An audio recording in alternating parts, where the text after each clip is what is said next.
Welcome to image news. ముందుగా headlines చూద్దాం.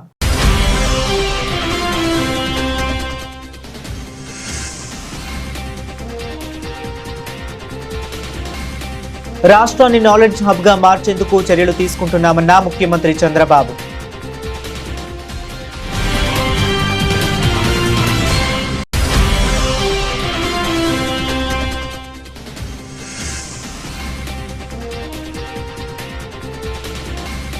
పల్నాడు జిల్లాలో వైఎస్ఆర్సీపీ కార్యకర్త హత్యను తీవ్రంగా ఖండించిన మాజీ సీఎం శ్రీ వైఎస్ జగన్.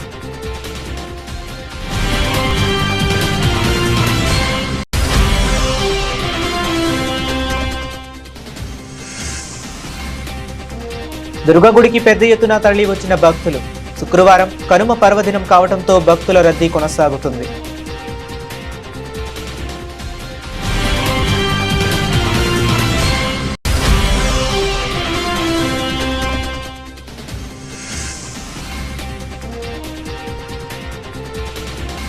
నగరంలో అయోధ్య రామ మందిర నమూనా ప్రదర్శన.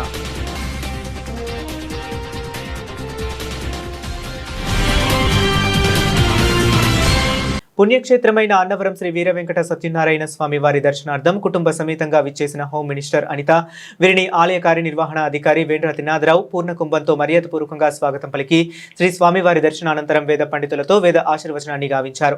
శ్రీ స్వామివారి శేష వస్త్రాన్ని, ప్రసాదాన్ని, చిత్రపటాన్ని అందజేశారు. ఈ కార్యక్రమంలో ఆలయ నిర్వహణ అధికారి వేండ్ర త్రినాథరావు, ఆలయ పిఆర్ఓ అనకాపల్లి ప్రసాద్, ఆలయ ఏఈఓ దామోదర కృష్ణారావు, పర్యవేక్షణ అధికారులు, పోలీస్ డిపార్ట్మెంట్, ఇతర ఉన్నతాధికారులు, కూటమి నాయకులు తదితరులు పాల్గొన్నారు.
Okay sir. రాష్ట్రాన్ని నాలెడ్జ్ హబ్గా మార్చేందుకు చర్యలు తీసుకుంటున్నామని ముఖ్యమంత్రి చంద్రబాబు తెలిపారు. నారావారిపల్లిలో ఏర్పాటు చేసిన మీడియా సమావేశంలో ఆయన మాట్లాడారు. పంట దిగుబడి వచ్చి రైతులు ఆనందంగా ఉంటే సమయం ఇది. సంక్రాంతి రోజు పెద్దలను తలుచుకోవటం మన సాంప్రదాయం, ప్రకృతిని ఆరాధించడం మన సంస్కృతి. అందుకే పశువుల పండుగ 2047లోగా స్వర్ణాంధ్ర సాధనకు కృషి చేస్తున్నాం. నిర్దిష్టమైన లక్ష్యం మేరకు పనిచేస్తున్నాం. ప్రతి ఒక్కరి జీవన ప్రమాణాలు, ఆదాయం పెరగాలి. ప్రతి ఒక్కరూ ఆరోగ్యంగా, ఆనందంగా ఉండాలి. అందరికీ మెరుగైన జీవన ప్రమాణాలు ఉంటేనే సంపదకు విలువ ఉంటుంది. రాష్ట్ర సంపద పెంచేందుకు కృషి చేస్తున్నాం. అందరూ కూర్చుంటే ఫోకస్ వస్తుంది. ఎక్సెప్ట్ నువ్వు కూడా తమ్ముడు కూర్చోవాలి. బా బ్యాక్ కెమెరా.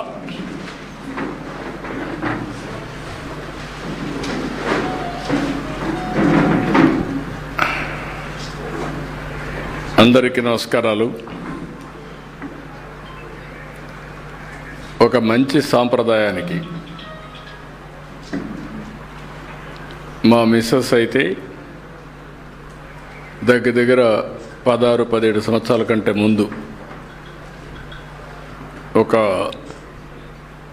ప్రతి ఒక్కరూ కూడా గ్రామాలకు వెళ్ళాలి, గ్రామాలతో అనుసంధానం కావాలి, మనం ఎక్కడి నుంచి వచ్చామో ఆ రూట్స్ని మర్చిపోకూడదనే ఉద్దేశంతో ఆ రోజు మా ఫ్యామిలీ అంతా కూడా రావడానికి ఒక నిర్ణయం చేసి అక్కడి నుంచి ప్రారంభించారు. అంతవరకు వచ్చేవాళ్ళు, కానీ ఇలాంటి ఒక ఆలోచన విధానంలోనే మార్పు తీసుకొచ్చే విధంగా శ్రీకారం చుట్టారు. ఎందుకంటే నేను ముఖ్యమంత్రిగా ఉండడం, కొన్ని సమయాల్లో అపోజిషన్ లీడర్గా ఉండడం, పార్టీ అధ్యక్షుడిగా ఉండడం, నేను కూడా మా ఊరికి వచ్చి ఒక 3-4 రోజులు ఉంటే, ఒక 4-5 రోజులు ఉంటే మా ఫ్యామిలీ, అది ఒక మెసేజ్ అందరికి పోతుంది. గడిచిన 5 సంవత్సరాల నుంచి చాలామంది మేము చాలాసార్లు వచ్చాం, కానీ చాలామంది రావడం కూడా భయపడ్డారు. అలాంటి సందర్భాలు కూడా చూసాం. ఇప్పుడు మళ్ళీ ఈ సంవత్సరం అయితే ఎక్కడికక్కడ చాలా ఉత్సాహంగా వచ్చారు. ఈ కార్యక్రమం యొక్క ముఖ్యమైన ఉద్దేశం, మనం పుట్టిన ప్రాంతం మన జన్మభూమి. ఈ జన్మభూమిని ఎవరు కూడా మర్చిపోవడానికి వీలు లేదు. మనం పుట్టిన ప్రాంతం అనేక కారణాల వల్ల, ఇంకా మనతో పుట్టిన వాళ్ళు అక్కడికక్కడే చాలా ఇబ్బందుల్లో ఉన్నారు. బంధువులు కావచ్చు, మిత్రులు కావచ్చు, గ్రామస్తులు కావచ్చు, అందరూ కూడా ఇబ్బందుల్లో ఉన్నారు.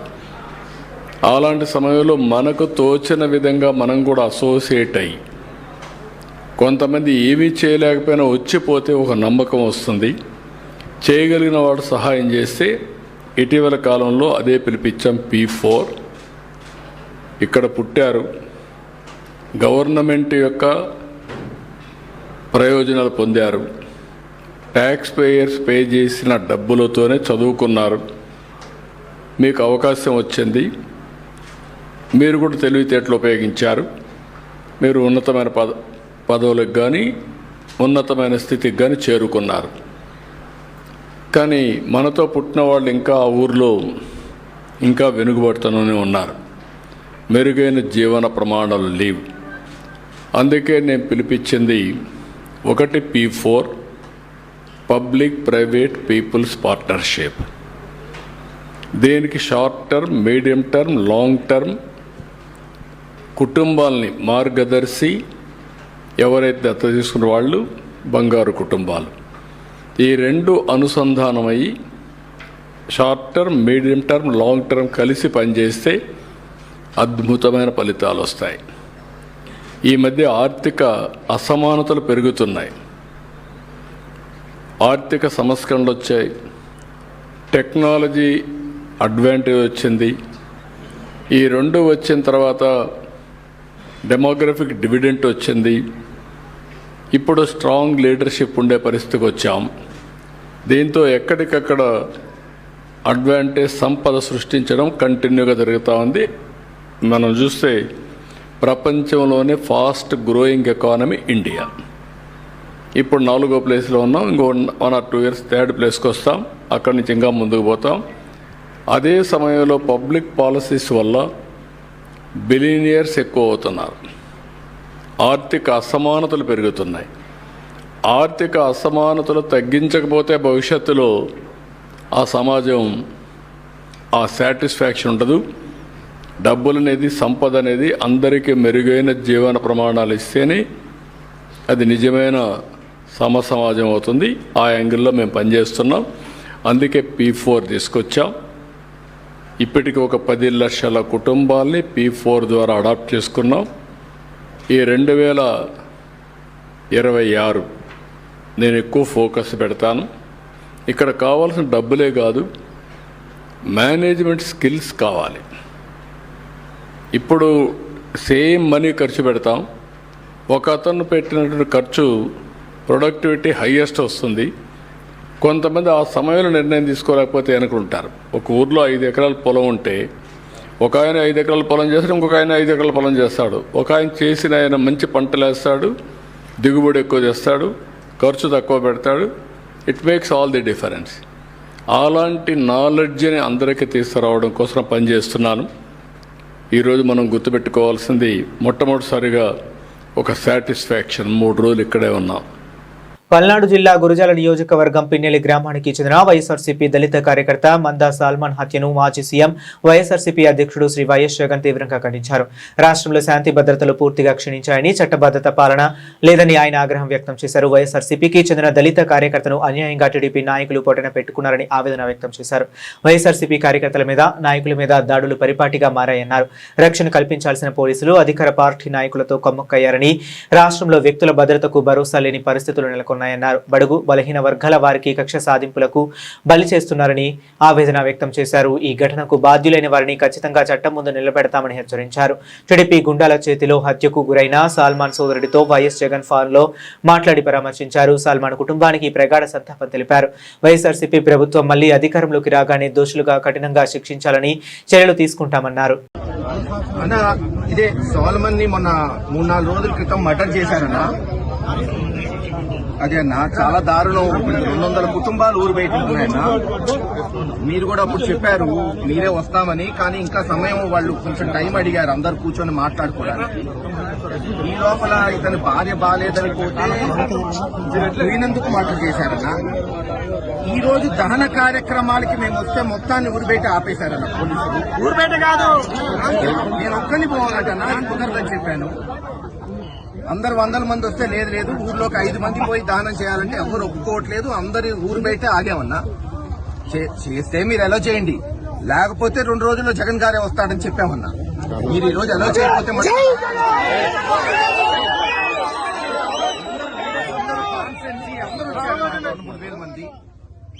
అసలు అమాయకుడన్నా, చనిపోయినోడికి అసలు గొడవలకి ఫ్రాక్షన్ కి ఏ రోజు పోడు.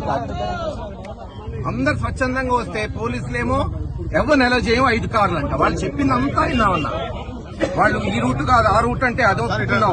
మనకే దానం కావాలి, పాపం అతను మళ్ళీ ఫ్యామిలీ ఫీల్ అవుతారు కదన్నా, సెంటిమెంట్ అన్ని ఒప్పుకున్నాం. తీరా ఊరి దగ్గరికి వస్తే ఇప్పుడు ఊర్లోకి ఎలా చేయరంట. ఓన్లీ 5 నాయకులు పంపిస్తారంటే రోడ్డు మీద కూర్చున్నామన్నా. ఇప్పుడు అనుజ్ రావు అని వాళ్ళ బ్రదర్ అన్నా.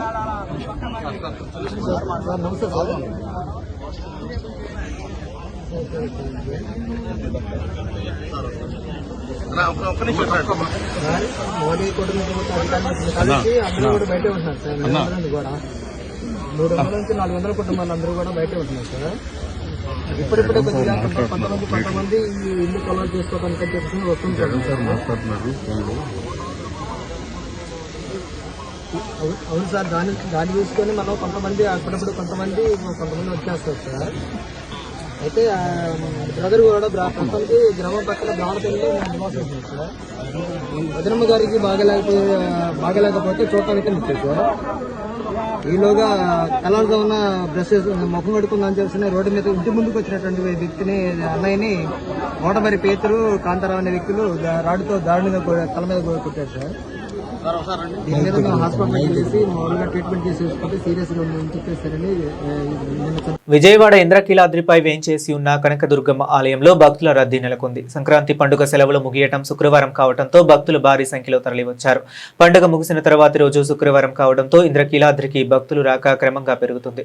దీన్ని దృష్టిలో ఉంచుకుని అధికారులు ఏర్పాట్లను ముమ్మరం చేశారు. ఆలయ ధర్మకర్తల మండలి అధ్యక్షులు బొర్రా రాధాకృష్ణ స్వయంగా క్షేత్రస్థాయిలో పర్యటించారు. అంతరాలయం వద్ద ఉన్న క్యూ లైన్లలో భక్తులకు ఎటువంటి ఇబ్బందులు కలగకుండా స్వయంగా పర్యవేక్షిస్తూ లైన్లను క్రమబద్ధీకరించారు. ఆలయ కార్యనిర్వహణ అధికారి వైర్లెస్ సెట్ వినియోగిస్తూ ఉదయం 9 గంటల నుంచే విధుల్లో నిమగ్నమయ్యారు. స్కానింగ్ పాయింట్ల వద్ద టికెట్ల వెరిఫికేషన్ ప్రక్రియను పరిశీలించి క్యూ లైన్లను స్వయంగా నియంత్రించారు.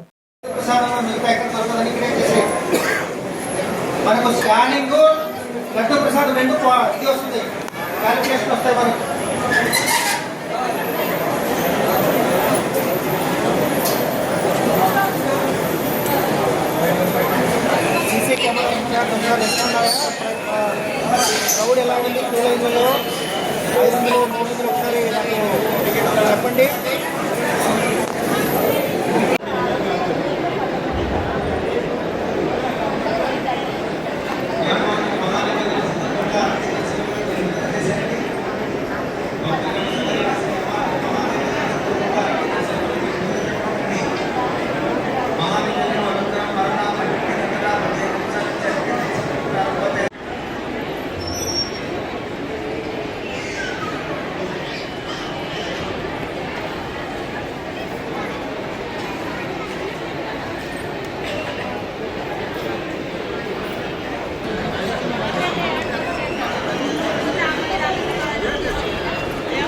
పున్నమి ఘాట్లో ఏర్పాటు చేసిన అయోధ్య రామ మందిరం నమూనా ప్రదర్శన ఆద్యంతం వీక్షకులను ఆకట్టుకుంటుంది. సంక్రాంతి పండుగ సందర్భంగా నగర ప్రజల్లో భక్తి భావాన్ని పెంపొందించేందుకు ఏర్పాటు చేసిన ఎగ్జిబిషన్ అయోధ్య రామ మందిరం నమూనా భక్తులను విశేషంగా ఆకట్టుకుంది. ప్రతి ఒక్కరూ రామ మందిరాన్ని దర్శించి శ్రీరాముడి దివ్య ఆశీస్సులు పొందుతున్నారు. బబ్బూరి గ్రౌండ్స్ లో KSF ఫన్ ఫెయిర్ ఆధ్వర్యంలో ఏర్పాటు చేసిన ఎగ్జిబిషన్ అయోధ్య రామ మందిరం నమూనా ప్రదర్శన వీక్షకులను ఆకట్టుకుంది. భారతదేశంలో అయోధ్య రామ మందిరంకు ఎంతో విశిష్టత ఉందని, దేశంలోని అన్ని ప్రాంతాల నుంచి ప్రజలు రామ మందిరాన్ని వీక్షించేందుకు తరలి వెళ్తారు. అయితే ఆ నమూనాను విజయవాడ నగర ప్రజల కోసం బబ్బూరి గ్రౌండ్ లో నిర్వాహకులు కార్తికేయ శ్రీనివాస్ ఏర్పాటు చేశారు. సంక్రాంతి పండుగ సందర్భంగా విజయవాడ నగర ప్రజలు అయోధ్యను రామ మందిరం నమూనాను తిలకిస్తున్నారు. అయోధ్య రామ మందిర నమూనా అద్భుతంగా ఉందని విజయవాడ నగర ప్రజలు కొనియాడుతున్నారు. సంక్రాంతి పండుగ సందర్భంగా విజయవాడ నగర ప్రజలు అయోధ్య రామ మందిరం దర్శించి శ్రీరాముని దివ్య ఆశీస్సులు పొందుతున్నారు.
అమరావతిలో స్పోర్ట్స్ కాంప్లెక్స్ నిర్మాణం చేస్తామని మంత్రి కొల్లు రవీంద్ర పేర్కొన్నారు. కూటమి ప్రభుత్వం క్రీడారంగ అభివృద్ధికి కృషి చేస్తున్నట్లు ఆయన తెలియజేశారు. ఇడుపుగల్లులోని సీతారామ గార్డెన్స్ లో 51వ జాతీయ జూనియర్ కబడ్డీ ఛాంపియన్షిప్ పోటీలు ప్రారంభమయ్యాయి. ఈ పోటీలను రాష్ట్ర మంత్రి కొల్లు రవీంద్ర, పెనమలూరు ఎమ్మెల్యే బోడే ప్రసాద్ లాంఛనంగా ప్రారంభించారు. రాష్ట్ర మంత్రి కొల్లు రవీంద్ర మాట్లాడుతూ 51వ జూనియర్ నేషనల్ కబడ్డీ ఛాంపియన్షిప్ లో 29 రాష్ట్రాలకు చెందిన క్రీడాకారులు పాల్గొనడం శుభ పరిణామం అని అన్నారు. కబడ్డీ ఆట ద్వారా శారీరక, మానసిక ఆరోగ్యంతో పాటు టీం వర్క్ చేయటం వంటివి అలవర్చుకోవచ్చని అన్నారు. పెనమలూరు ఎమ్మెల్యే బోడే ప్రసాద్ మాట్లాడుతూ సంక్రాంతికి 51వ జూనియర్ నేషనల్ కబడ్డీ పోటీలను ఏర్పాటు చేయడం అభినందనీయమన్నారు. దానికి ఇలాంటి టోర్నమెంట్స్ చాలా ఉపయోగపడతాయి. మనస్ఫూర్తిగా మరి శ్రీకాంత్ గారిని వాళ్ళ టీం అందరూ కూడా అభినందన తెలియజేసుకుంటూ మరొకసారి నిర్వాహకులకి మరొకసారి ధన్యవాదాలు తెలియజేస్తాను. సార్ మీరు క్రీడల శాఖ మంత్రి, ఎక్సైజ్ శాఖ మంత్రిగా ఉన్నారు. చాలా హై స్కూల్స్లో అసలు స్పోర్ట్స్ మీద ఫోకసే పెట్టట్లా. ఇంతకుముందు సంక్రాంతి అంటే కంపల్సరీగా ప్రతి ఆంధ్రలో కబడ్డీ పోటీలు మస్ట్ ఉండే, కానీ అవేమి ఎక్కడ కనుమరుగైపోయినాయి, అసలు కనబడనే పరిస్థితి కనబడట్లా. మరి దాన్ని ఎలా ఇంప్లిమెంట్? ఇప్పుడు అందుకనే స్టేట్ లెవెల్లో మీరు అందరూ కూడా చూస్తే ప్రతి జిల్లాకి కొన్ని ఈవెంట్స్ ఇచ్చారు. అంటే మనం స్కూల్ గేమ్స్ ఫెడరేషన్ ఆధ్వర్యంలో ఈ కాంపిటీషన్స్ కండక్ట్ చేసి ప్రతి జిల్లాకి స్టేట్ లెవెల్ కాంపిటీషన్స్ చేశారు. వాటి నుంచి సెలెక్ట్ చేసిన వాళ్ళని మరింత తర్ఫీదు ఇచ్చి వాళ్ళకి ఇంకొంత ట్రైనింగ్స్ ఇచ్చి వాళ్ళని భవిష్యత్ మెడల్స్ ఆంధ్ర రాష్ట్రం తీసుకొచ్చే విధంగా వాళ్ళందరూ కూడా ఇన్ఫ్రాస్ట్రక్చర్ తయారు చేయడం జరుగుతుంది. అలాగే ఉన్న గ్రౌండ్స్ కూడా కొంత ఫండ్స్ని సపోర్ట్ చేయడం, సిఎస్ఆర్ ఫండ్స్ కొంత తీసుకోవడం. భవిష్యత్తులో లోకేష్ గారు దీని మీద అయితే ప్రత్యేక దృష్టి పెట్టడం జరిగింది. ఎందుకంటే ఆయన హ్యూమన్ రిసోర్స్ మినిస్టర్గా, ఎడ్యుకేషన్ మినిస్టర్గా వారు చేసినటువంటి కృషిని మరొకసారి అభినందన తెలియజేసుకుంటూ ఇంకా చేయాల్సినటువంటి అవసరం చేస్తాం. భవిష్యత్తులో మనం ఏమైనా ఇంటర్నేషనల్ గేమ్స్ ఆడడానికి ఏమన్నా ప్లే గ్రౌండ్, ఏమైనా స్టేడియం కానీ ఏమన్నా ప్రపోజల్ ఉన్నారు సార్? ఇవాళ మనం చూసుకున్నట్టయితే కూటమి ప్రభుత్వం వచ్చిన తర్వాత ఈరోజు కబడ్డీ, క్రికెట్ గేమ్స్ కూడా ఇప్పుడు విశాఖపట్నంలో దగ్గర 6-7 ఇంటర్నేషనల్ గేమ్స్ కూడా జరిగినాయి. ఎందుకంటే మనం ప్రభుత్వం కూడా ఫెసిలిటేట్ చేయాల్సినటువంటి అవసరం ఉంది. గతంలో తెలుసు మనకి హైదరాబాద్ నగరంలో చంద్రబాబు నాయుడు ఇంత ఘనంగా ఈ 51వ junior kabaddi championship boys Seetharama Gardens ఈడుపగల్లో జరుపుకోవడం మా అందరికీ కూడా చాలా ఆనందంగా ఉంది. ఆంధ్ర కబడ్డీ అసోసియేషన్ ఇప్పటి వరకు కూడా చాలా మన యువ క్రీడ అయితేనేమి, ప్రో కబడ్డీ, బీచ్ నేషనల్స్ ఇవన్నీ కూడా చక్కగా సమర్థవంతంగా నడుపుతూ ముందుకు కబడ్డీని చాలా ఉన్నత శిఖరాల్లో చూడాలి. అసలు ఇండియాలోనే ఆంధ్రప్రదేశ్ కబడ్డీ ప్లేయర్స్ అందరూ కూడా ఒక మంచి టాలెంటెడ్ ప్లేయర్స్గా తయారు చేయాలన్న ఉద్దేశంతో ఎలమంచిల్ శ్రీకాంత్ సెక్రటరీ కబడ్డీ అసోసియేషన్ ఆయన ఆధ్వర్యంలో మరి మేమందరం కూడా మరి వర్కింగ్ ప్రెసిడెంట్ అర్జున్ గారు, నాంచారయ్య గారు, సుబ్బరాజు గారు, రాంబాబు గారు అందరూ కూడా గత 7 సంవత్సరాల నుంచి కూడా ఈ కబడ్డీ అసోసియేషన్ని డెవలప్ చేయడానికి అహర్నిశలు కృషి చేస్తూ ఒక్కొక్క స్టెప్ ముందుకు వేస్తూ మేము ఈ అసోసియేషన్ని ముందుకు నడిపిస్తున్నాము. అలాగే ఇక్కడ ఈ ఈడుపుగల్లు, ఈ సీతారామ గార్డెన్స్ యాజమాన్యం వారికి కూడా ప్రత్యేకమైన ధన్యవాదాలు తెలియజేయాలి. ఎందుకంటే ఇంత చక్కగా ఈ వాతావరణం. ముందుగా పాత్రికేయ మిత్రులందరికీ కూడా సంక్రాంతి శుభాకాంక్షలు. చాలా ఆనందంగా ఉంది. మా ఈవెంట్ని మంత్రివర్యులు కొల్లు రవీంద్ర గారు, అలాగే స్థానిక ఎమ్మెల్యే బోడే ప్రసాద్ గారి చేతుల మీదుగా మేము ఈరోజు ఓపెన్ చేసుకోవడం, అలాగే 51st జూనియర్ నేషనల్ ఛాంపియన్షిప్కి ఆతిథ్యం ఇచ్చినందుకు మరొకసారి స్థానిక ఈ ఏదైతే సీతారామ గార్డెన్స్ డైరెక్టర్ ఉన్నారో విష్ణువర్ధన్ రావు గారు, నందమూరి విష్ణువర్ధన్ రావు గారికి, అలాగే మా కబడ్డీ కుటుంబ సభ్యులందరికీ, మా అన్నలందరికీ కూడా ప్రత్యేక ధన్యవాదాలు తెలుపుకుంటున్నాం. 29 స్టేట్ నుంచి వచ్చిన క్రీడాకారులందరికీ కూడా సంక్రాంతి శుభాకాంక్షలు తెలుపుతూ ఇక్కడ సెలెక్ట్ అయిన టీంని ఇండియన్ టీమ్గా ప్రకటిస్తారు సెలెక్టర్స్. అలాగే ప్రో కబడ్డీ ఫ్రాంచైజీస్ అందరూ కూడా ఇక్కడ సెలెక్ట్ అయిన ప్లేయర్స్ అందరికీ NYPN న్యూ యంగ్ టాలెంట్ కోటాలో వాళ్ళందరినీ కూడా తీసుకోవడం జరుగుతుంది. కాబట్టి ఇక్కడ మంచి మంచి మ్యాచెస్ ఉంటాయి. మీ మీడియా మిత్రులు అందరూ కూడా రోజు ఈ యొక్క టోర్నమెంట్ని దిగ్విజయవంతం చేయాల్సిందిగా కోరుకుంటున్నాం. 15 నుంచి 18వ తారీఖు వరకు లీగ్ కమ్ నాకౌట్ పద్ధతిలో ఈ టోర్నమెంట్ జరుగుతుంది. ఫైనల్స్ వచ్చేటప్పటికి 18వ తారీఖున ఫైనల్స్ ఉంటాయి. ఎన్ని టీమ్స్ ఉన్నాయి? మొత్తం 28 స్టేట్స్, అలాగే ఒక స్పోర్ట్స్ అథారిటీ ఆఫ్ ఇండియా టీంతో సహా 29 స్టేట్స్ వచ్చినాయి. Thank you. మధురానగర్ నివాసి కామేశ్వరి తన స్వగృహంలో అద్భుతమైన బొమ్మల కొలువును తీర్చిదిద్దారు. కేవలం అలంకరణ కోసమే కాకుండా దేవి పురాణం మరియు భాగవత పురాణాల నుంచి ప్రేరణ పొంది భక్తి భావం ఉట్టిపడేలా బొమ్మలను ఏర్పాటు చేశారు. సంధి గొబ్బెమ్మలు, భోగిపళ్ళు, బొమ్మల కొలువు వంటి కార్యక్రమాల ద్వారా చుట్టుపక్కల ఆడపిల్లలను, మహిళలను ఏకం చేసి ఒక కమ్యూనిటీలా పండుగ జరుపుకోవటం ఎంతో ఆనందాన్ని ఇస్తుందని ఆమె పేర్కొన్నారు. తెలుగువారి పెద్ద పండుగ సంక్రాంతిని పురస్కరించుకుని విజయవాడలో పలు ప్రాంతాల్లో సాంప్రదాయ వేడుకలు అంబరాన్నంటాయి. ముఖ్యంగా మధురానగర్, దేవీనగర్ ప్రాంతంలో నివాస గృహాలు బొమ్మల కొలువులతో కొలువుదీరి తెలుగు సంస్కృతికి అద్దం పడుతున్నాయి. మధురానగర్ నివాసి కామేశ్వరి తన గృహంలో అద్భుతమైన బొమ్మల కొలువును తీర్చిదిద్దారు. కేవలం అలంకరణ కోసమే కాకుండా దేవి పురాణం మరియు భాగవత పురాణాల నుంచి ప్రేరణ పొంది భక్తిభావం ఉట్టిపడేలా బొమ్మలను ఏర్పాటు చేశారు. ఈ సందర్భంగా ఆమె మాట్లాడుతూ తన పుట్టింటి నుంచి వస్తున్న పరంపరను ఇక్కడ కూడా కొనసాగిస్తున్నానని తెలిపారు. పిల్లి లక్ష్మీ తులసి డిసెంబర్ నెల అంటే ధనుర్మాసం మొదలుకొని డిసెంబర్ 17వ తారీఖు నుంచి కూడా ధనుర్మాస ఉత్సవాలు మన సాయిబాబా గారి గుళ్ళో జరుగుతున్నవి. అయితే భోగి రోజున అనగా 14వ తారీఖున ఈరోజు గోదాదేవి కళ్యాణం, అలాగే విష్ణు సహస్రనామం, లలితా సహస్రనామం, తిరుప్పవై చదవటం జరుగుతుంది. యావత్ మంది భక్తులు కూడా పాల్గొని ఈ కార్యక్రమాన్ని విజయవంతం చేసుకున్నారు. ఈ సందర్భంగా ఈ కార్యక్రమంలో పాల్గొన్న ప్రతి ఒక్కళ్ళకి కూడా పేరు పేరున ధన్యవాదాలు తెలియజేసుకుంటున్నాను. అలాగే మా సోదరులు ప్రసాద్ గారు, వలివేటి శివరామకృష్ణయ్య గారు, వీళ్ళ ఆధ్వర్యంలో ఈ కార్యక్రమాలు జరుగుతున్నాయి. ఈ కార్యక్రమం విశిష్టత కానీ మిగతా తదుపరి కార్యక్రమం కానీ ప్రసాద్ గారు తెలియజేస్తారు. శ్రీ చరణారవిందాభ్యం నమో నమః. గురుదేవుల పాదపద్మాలకు నమస్కరిస్తూ విషయం ఏంటంటే, ధనుర్మాసం ఈ 30 రోజుల పాటు గోదా రంగనాథుల అద్భుతమైనటువంటి ప్రతిరోజు కూడా ఉత్సవ కార్యక్రమాలు జరుగుతూ ఉంటాయి. వైష్ణవ సంప్రదాయంలో అన్ని వైష్ణవ దేవాలయాల్లోనూ స్వామివారిని ఉదయాన్నే తెల్లవారుజామున చక్కటి పాశురాలతో, తమిళ సంప్రదాయంలో వీటిని పాశురాలు అంటారు. మన తెలుగు సంప్రదాయంలో ఒకసారికల్లా మరి ఎంతోమంది పాశురాలని తెలుగు గేయాలుగా కూడా రాయటం జరిగింది.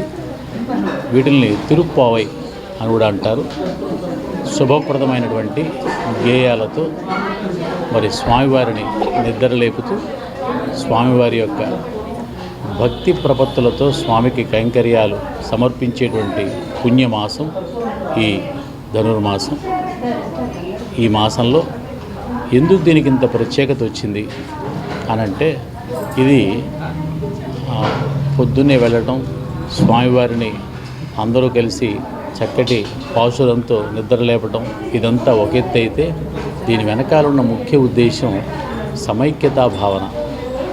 ఒక గ్రామం అంతా కూడాను ఏకమై సనాతన ధర్మాన్ని కాపాడుకుంటూ హిందూ ధార్మిక వ్యవస్థలో ఈ ధనుర్మాసానికి ఉన్న ప్రత్యేకత ఏంటయ్యా అంటే, ఈ గ్రామం అంతా కూడాను భిన్నత్వంలో ఏకత్వము, సమైక్యతా భావాన్ని చాటి చెప్పేటువంటి మాసం ఇది. మేమందరం ఒక్కటే, నిన్ను నిద్రలేపడానికి వచ్చాము స్వామి, నువ్వు. సాయిరామ్. విష్ణు సహస్రనామ పారాయణ మండలి ఇది 95లో స్టార్ట్ చేశారు. శ్రీహరి గారు ఆధ్వర్యంలో జరిగింది.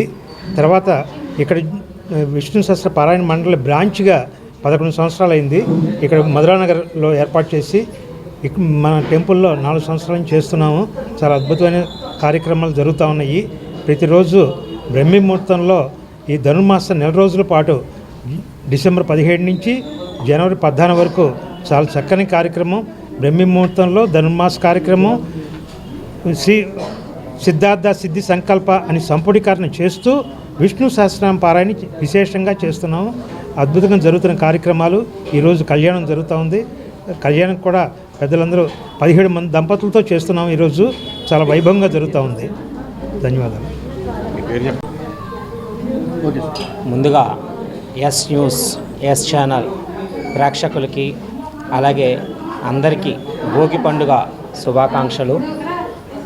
ఈ భోగి మన జీవితంలో, ఈ భోగి సంక్రాంతి కనుమ మన జీవితంలో ఎంతో మెరుగైన అవకాశాలను కల్పించాలని, ముందుగా ఈ నెల రోజులు చాలా నిష్టగా ధనుర్మాసం నెల రోజులు బులెటిన్ ముగించే ముందు మరొకసారి హెడ్లైన్స్ చూద్దాం.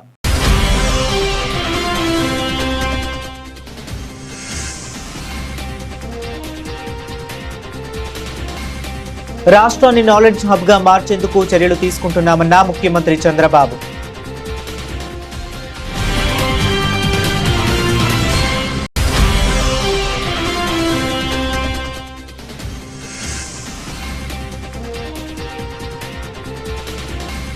పల్నాడు జిల్లాలో వైఎస్ఆర్సీపీ కార్యకర్త హత్యను తీవ్రంగా ఖండించిన మాజీ సీఎం శ్రీ వైఎస్ జగన్.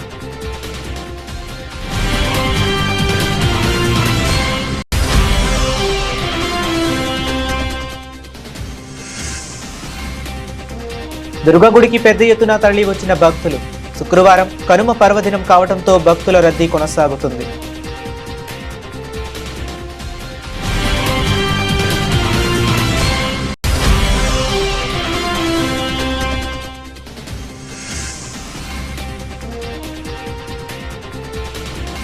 నగరంలో అయోధ్య రామ మందిర నమూనా ప్రదర్శన.